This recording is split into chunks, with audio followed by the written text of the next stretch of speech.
Before Rome burned it to the ground, Carthage was the richest city in the ancient world. Its harbour never slept. Its merchants traded goods from 3 continents. Its wealth was legendary, the envy of every kingdom. Around 250 BC, this North African powerhouse stood at the absolute peak of its influence. This is the story of daily life inside those walls, before everything was lost forever.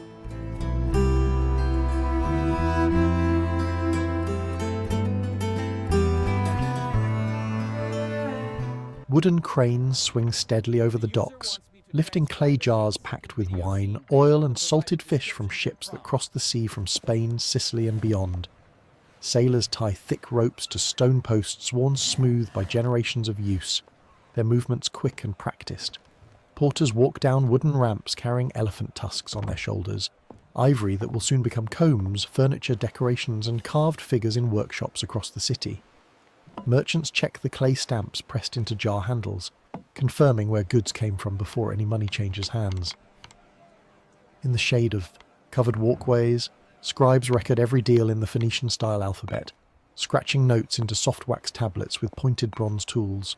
Copper moves through Carthage in massive quantities. Metal slabs shaped like stretched animal hides stack by the 100 in open yards while workers keep count.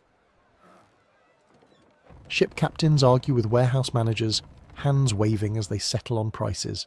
Carts loaded with sacks of grain creak uphill towards storage buildings. By midday, the harbour is packed. Dozens of ships fill the water while hundreds of workers haul cargo across the stone platforms. Beyond the harbour gate, the main commercial street climbs toward the centre of the city. Shops line both sides under sun-bleached fabric covers. Ahead, the central marketplace opens up, a wide stone plaza surrounded by shaded walkways where Carthage's wealthy traders do business under the hot sun. Purple cloth draws the eye of anyone who can afford it. This dye, extracted drop by drop from thousands of sea snails, costs more than its weight in silver. Only the wealthy wear it, and Carthage controls much of its production. Buyers test the fabric carefully between their fingers, checking that the colour runs deep and even, not painted on to fool the careless. The metal merchants do steady business nearby. Bronze bowls, iron blades, decorative pins and oil lamps cover their tables. Craftsmen polish mirrors until the bronze surface reflects like still water, a luxury item that wealthy women prize. Everything here is made to sell, practical tools beside beautiful objects, all priced according to weight and workmanship. Spice stalls fill the air with sharp and earthy smells. Cumin, coriander, dried fish, and imported resins sit in open baskets where customers can smell before they buy. A woman cups a handful of yellow powder, inhales deeply, then nods for the merchant to fill. A small clay container.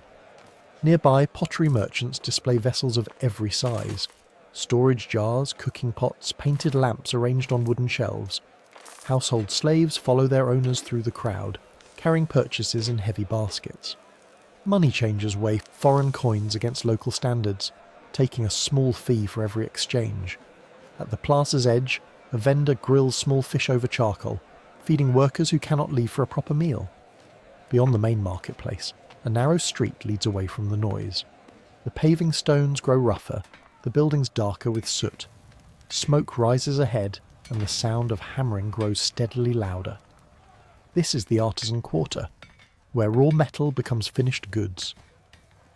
Forge fires glow orange through open doorways, and blacksmiths bring heavy hammers down on glowing iron, sending sparks scattering across workshop floors. Behind every forge stands someone working the bellows.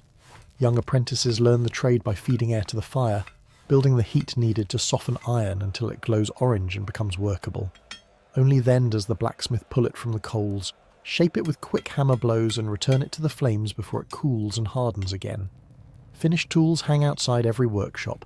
Hoes and sickles for farmers, chisels for builders, heavy nails for shipwrights. Metalwork is essential to everything Carthage does, from growing food to building the ships that carry it safely across the sea. Not all crafts require fire. Glassmakers work with smaller furnaces, shaping molten glass on the end of iron rods, spinning and pulling it into beads and small vessels. The finished beads cool in rows on stone slabs. blue, green, amber and white, before being sorted and sold as jewellery or trade goods for distant markets. Ivory carving demands patience rather than heat. Craftsmen shave thin curls from elephant tusks, slowly revealing combs, cosmetic boxes and decorative figurines. A master examines an apprentice's work carefully, pointing out flaws invisible to untrained eyes. These skills pass from generation to generation within the same families and workshops. When the afternoon heat reaches its peak, workers pause in the shade between buildings. They drink water, pour it over their tired heads, and tear pieces of flatbread to eat. The forges keep burning, but human bodies need rest. Above the artisan quarter, the streets grow quieter. Wealthy merchants live here in multi-storey homes hidden behind whitewashed walls. Inside, central courtyards provide light and air to surrounding rooms. Slaves carry water from cisterns that collect rain. Kitchens stay busy. Women grind grain, tend cooking fires, and prepare meals for households that employ many hands. Wealthy households store their provisions carefully. Cool rooms lined with sealed jars hold wine, olive oil, and fermented fish sauce. Staples that no proper Carthaginian kitchen can do without. Dried meats hang from ceiling beams alongside garlic and onions. A well-stocked storeroom means security, a buffer against bad harvests and interrupted trade routes. From the rooftop, the city reveals its true scale. Houses crowd together down the slopes toward the harbour, their flat roofs cluttered with drying laundry and storage jars. Ships dot the water below, and smoke rises from workshops and kitchens across every district. This view belongs to those who can afford homes with upper floors and private terraces. Every household keeps a shrine to the gods. Small stone figures of Tanit receive daily offerings: burnt grain, fresh flowers, drops of wine. These rituals connect families to divine protection and to the rhythms of Carthaginian religious life. Children grow up watching their parents tend these shrines, learning prayers and gestures they will someday repeat in their own homes. Below the residential quarters lies the Tophet, Carthage's most sacred ground. Hundreds of stone markers stand packed together here, each one carved with symbols of Tanit and Baal Hammon. Families come to honour ancestors and fulfil religious vows, kneeling before particular stones that hold deep personal meaning. Priests tend altar fires, feeding flames with fragrant herbs that send smoke spiralling upward toward the gods. Worshippers pour wine onto the earth and add resin to bronze incense burners. The smoke drifts thick between the monuments, catching the late afternoon light until the entire sanctuary seems to glow. An elderly man kneels alone before a weathered stone, lips moving in silent prayer. Whatever words he speaks belong only to him and to the gods. Some things remain private even in sacred spaces. The path from the Tophet leads toward the sea, where Carthage keeps its greatest military secret. The Kothon, a circular harbour carved from the coastline, houses the war fleet that protects the city's trade routes and intimidates its rivals. Guards watch the narrow entrance, and only those with proper business may pass inside. Within the circular walls, the scale becomes clear. Ship sheds ring the entire perimeter, each one built to house a single warship. A central island rises from the water, topped with the Admiralty building where naval commanders observe their fleet. This is engineering on a level few ancient cities could match. An entire harbour purpose-built for warfare. The warships themselves are impressive machines. Bronze rams at their bows can punch through enemy hulls. Rows of oars give them speed and power independent of wind. Shipwrights work constantly to keep them seaworthy, replacing damaged planks and sealing hulls with hot pitch. Rope makers produce miles of heavy cordage, and warehouses store everything a fleet needs: oars, sails, anchors, fittings. Even docked, the crews train. Rowers practice their strokes in unison, building the coordination that wins battles. A drumbeat keeps time, and a rowing master watches for any oar falling out of rhythm.